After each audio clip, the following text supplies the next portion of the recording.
प्रायोजक book bond A1, इसका जबरदस्त कड़क स्वाद। आशियाना प्रायोजक नया रिन परफेक्ट शाइन नील, दे कपड़ों में एक समान सफेदी।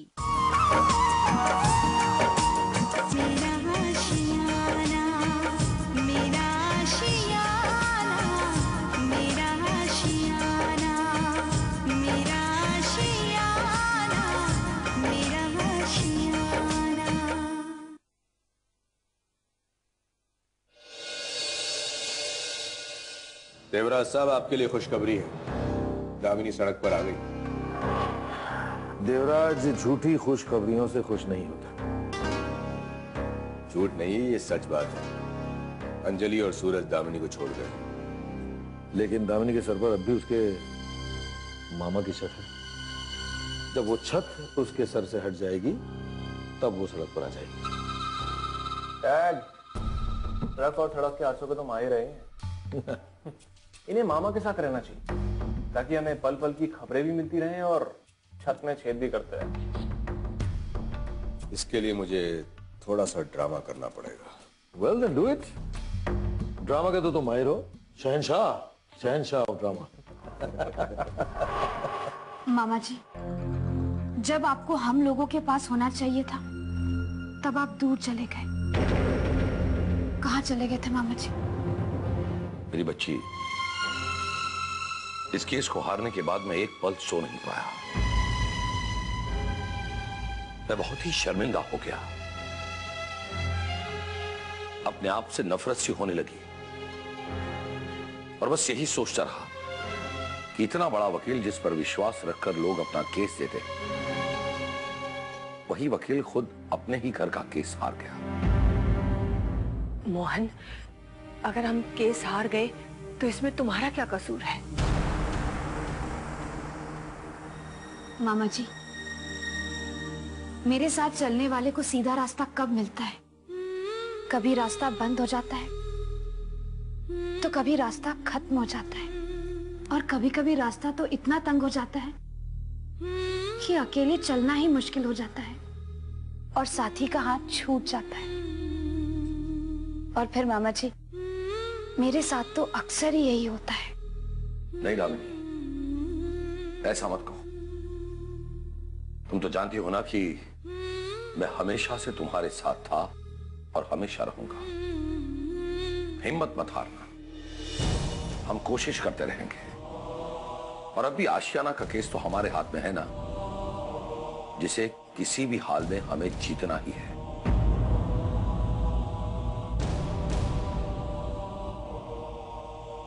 मोहन, हम इसी उम्मीद पर जिंदा हैं। यूं समझ लो कि आशियाना दामिनी के पिता की आखिरी ख्वाहिश थी। अगर आशियाना हमें नहीं मिला ना, तो उनकी आत्मा को कभी शांति नहीं मिलेगी, कभी शांति नहीं मिलेगी।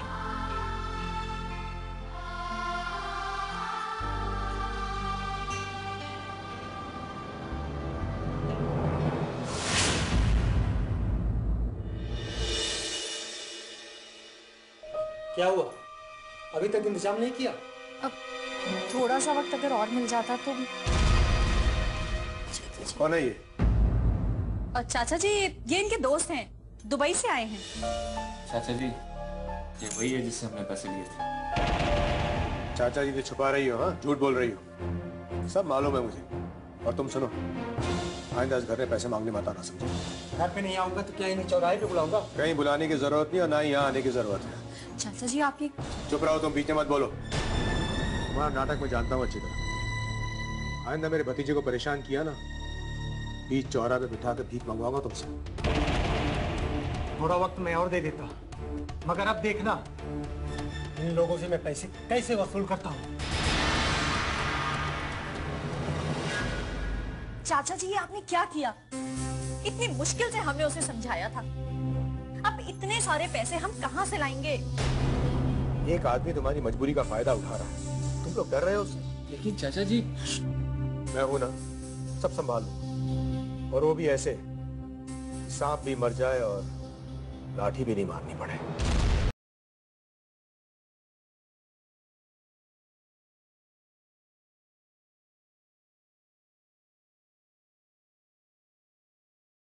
आखिर तुम्हारी प्लानिंग कामयाब रही? अरे अभी कहाँ हुई अंकल, अभी तो उससे पूरे 50 लाख वसूल करने हैं। बेचारा बहुत परेशान है आजकल। बेचारा? अरे इससे खतरनाक आदमी तो मैंने इस दुनिया में नहीं देखा। शादीशुदा होने के बाद भी मेरे बहन को प्रेम ग्रंथ पढ़ा दिया और यहाँ भाग आया। उससे पूरे 50 करोड़ भी वसूल करो तो कम है। बेचारे अकल को तो ये भी नहीं मालूम कि उसके पल पल की खबर मैं वर्षा को देता रहा और वर्षा तुम्हें। आपको तो जासूस होना चाहिए था। अच्छा एक बात बताइए, वर्षा के बारे में आपको ये सब पता कैसे चला? अखिल जब दुबई से आया तो मैंने नोट किया कि वो फोन पर धीरे धीरे छुप छुप कर किसी से बातें किया करता था। उसके होंठ हिलते थे लेकिन आवाज नहीं निकलती थी। मैंने उस पर नजर रखी, बस चोर पकड़ा गया। और जब उसने नंबर बदला तो वो नंबर मैंने वर्षा को दे दिया और वर्षा ने वही नंबर तुम्हें दे दिया। चल आपकी वजह से मैंने एक उसूल बनाया, तुषार की मार दो धारी तलवार।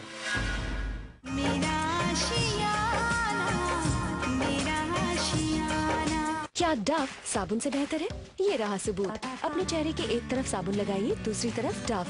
साबुन त्वचा को सूखा खुरदरा बनाता है। डव वाला भाग ज्यादा कोमल है, बारीक रेखाएं कम दिखे। फर्क महसूस कीजिए, आप साबुन हमेशा के लिए भूल जाएंगी।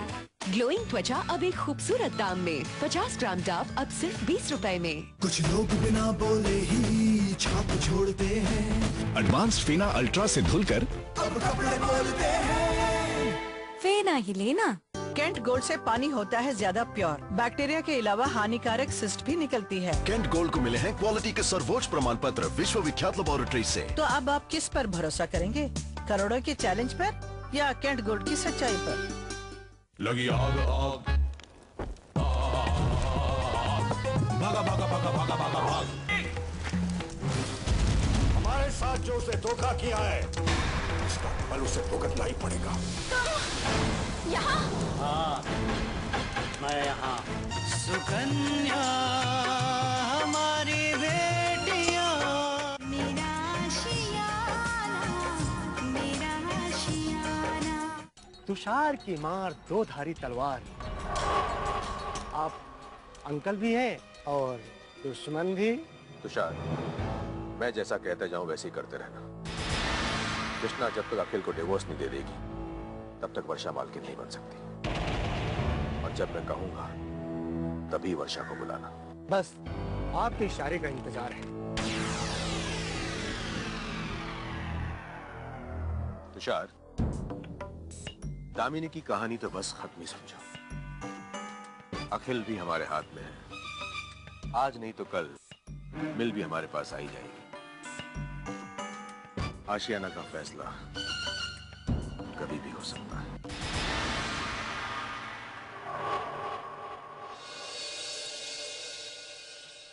भाई साहब, क्या बात है? आप इतने परेशान क्यों लग रहे हैं? क्या बताऊं भाभी जी, मिल के मजदूर मरने मारने पे उतर आए। अगर मैं और गेस्ट हाउस में रहा तो मेरी जान को खतरा है। अगर ऐसी बात है तो आप यहीं रह लीजिए ना। आप तो देवी हैं भाभी जी। भैया चले गए मगर आपके रिश्ता निभाने में फर्क नहीं आया। आपको ये एहसास हो जाए तो एक बार फिर हमारा उजड़ा हुआ खानदान आबाद हो जाए। अभी बहुत देर नहीं हुई है चाचा जी, आप तो पापा की जगह हैं। आज तक तो आपने अपना कर्तव्य निभाया नहीं है, अब तो निभा लीजिए। ये कैसी बातें कर रही हूँ? मैं अपना कर्तव्य अच्छी तरह निभा रहा हूँ। वो बात अलग है कि मैं कुछ कहता नहीं। कई बार मिलके मजदूर ने मुझे घेर लिया। अरे मेरी जान ले लेते अगर मैं बचकर भागता नहीं तो। और भैया ने भी कितने लोगों की पेमेंट बाकी रखी है, तो मेरा दिल जानता है कि मैं किस तरह उन्हें समझाकर भेज देता हूँ। दामिनी, अभी तो यहाँ रहने की बात हुई है और तू अभी से इस तरह की बातें कर रही है, बुरी बात है। मम्मी, मैं तो सिर्फ ये कहना चाह रही हूँ कि पापा के जाने के बाद सिर्फ चाचा जी का साया ही तो हमारे सर पर है, और फिर मिल के अलावा बाकी जिम्मेदारियां भी तो बनती हैं चाचा जी। अब तुम मुझे मेरी जिम्मेदारियां समझाओगी? बेकार की बहस मत करो, जाकर सो जाओ। सुबह मंदिर के लिए जल्दी उठना है, जाओ।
ये सब करने से अब कुछ नहीं होने वाला।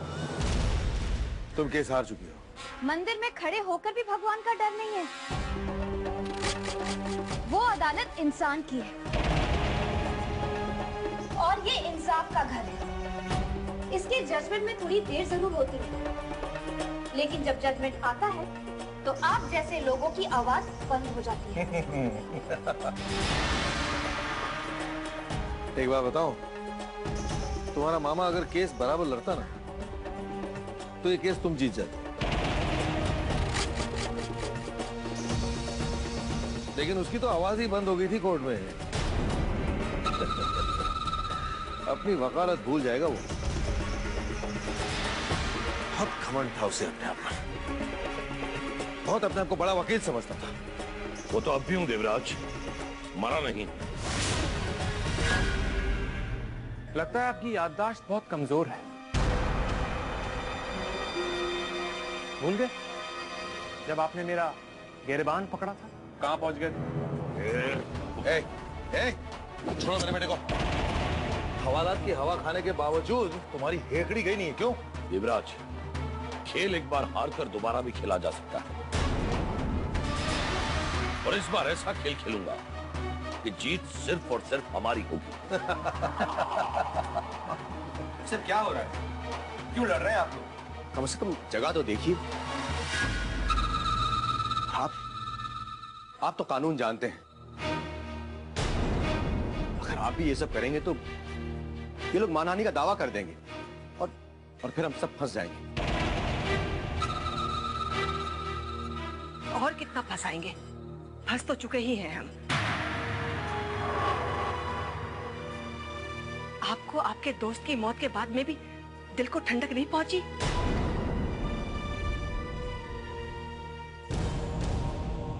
आशियाना नहीं मिला तो अपने बेटे को बनारस का हरीलाल बनाकर हमारे घर में घुसा दिया। और मेरी बेटी की शादी हो गई तो धोखे से झूठे पेपर्स पे साइन करवा लिया।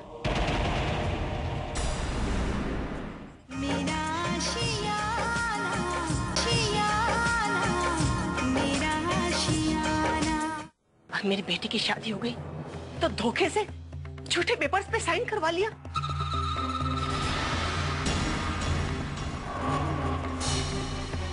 और अब इस शैतान की दूसरी शादी करवा लीजिए दूसरी शादी इसकी। याद रखिएगा, मंदिर की चौखट पर खड़ी होकर कह रही हूँ, इस धोखेबाज दगाबाज बहरूपिये को एक दिन हथकड़ियां जरूर लगेंगी, जरूर जेल जाएगा एक दिन ये।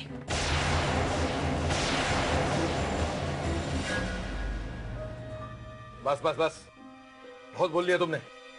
गूंगी के मुंह में भी जबान आ गई है क्या? देवराज, अगर मेरी बहन के खिलाफ एक भी शब्द बोला ना तो खेल यहीं खत्म कर दूंगा।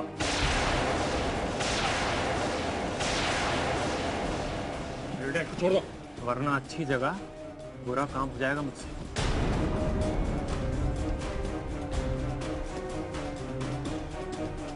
राहुल बाबू, आप तो समझदार हैं, यहाँ से ले जाइए अपने पिता को।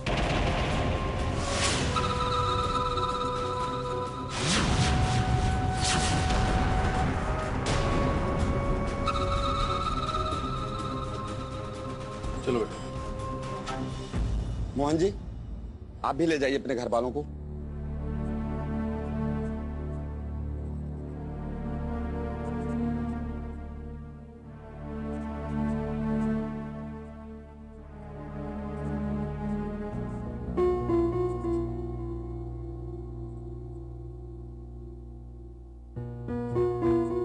पंडित जी,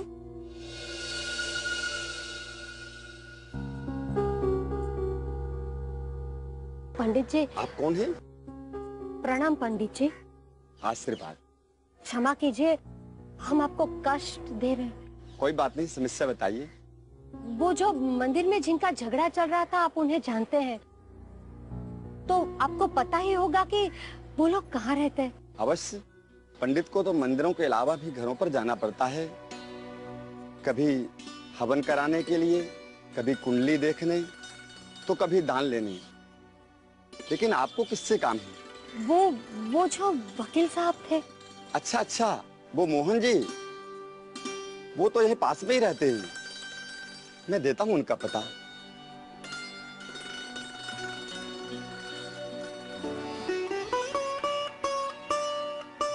ये लीजिए।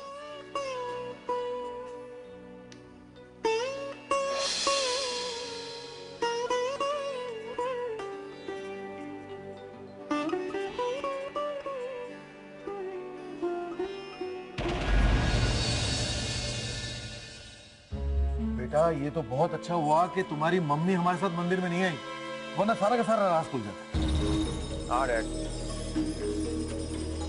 अगर मम्मी को पता चल जाता कि मैंने ही हरीलाल बनकर दामिनी से शादी की है और धोखे से आशियाना के पेपर में साइन भी करवा लिया, तो कैसा रिएक्ट करती?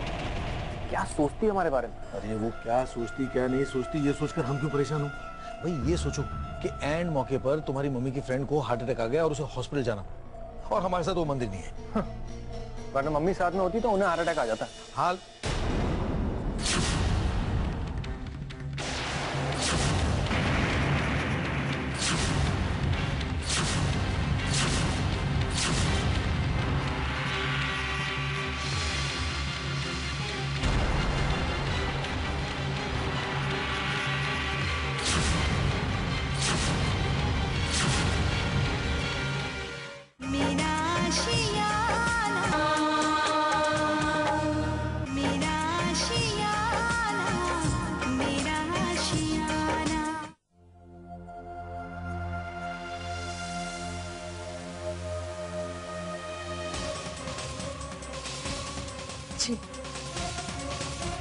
मैंने सपने में भी नहीं सोचा था कि आप दोनों मिलकर इतना घिनौना खेल खेलोगे।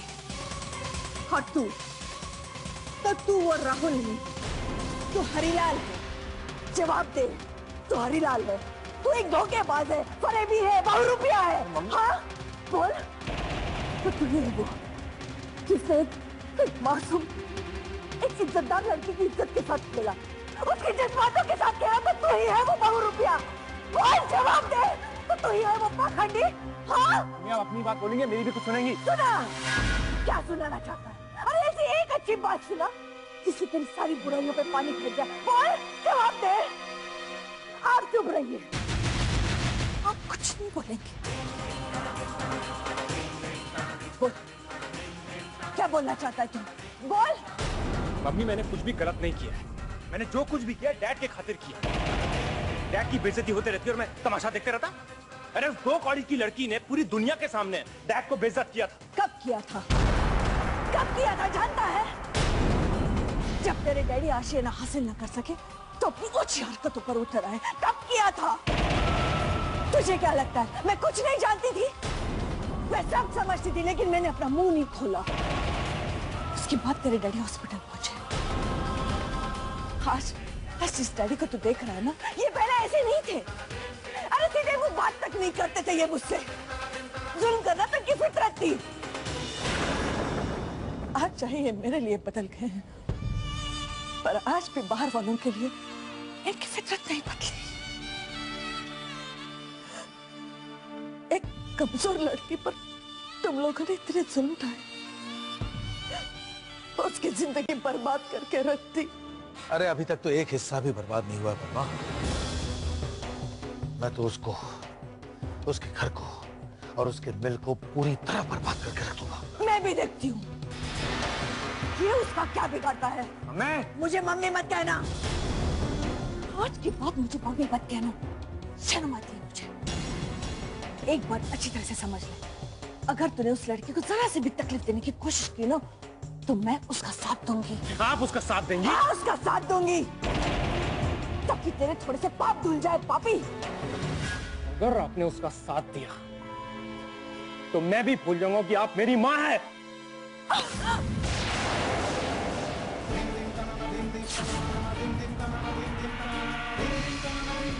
राहुल, छोड़ो अपनी माँ का हाथ, छोड़ो अपनी माँ का हाथ, छोड़। तुम्हारी हिम्मत कैसे हुई मेरे सामने अपनी माँ का हाथ पकड़ने की? इससे पहले कि मैं कुछ कर बैठूं, यहां से निकल जाओ, निकल जाओ यहां से।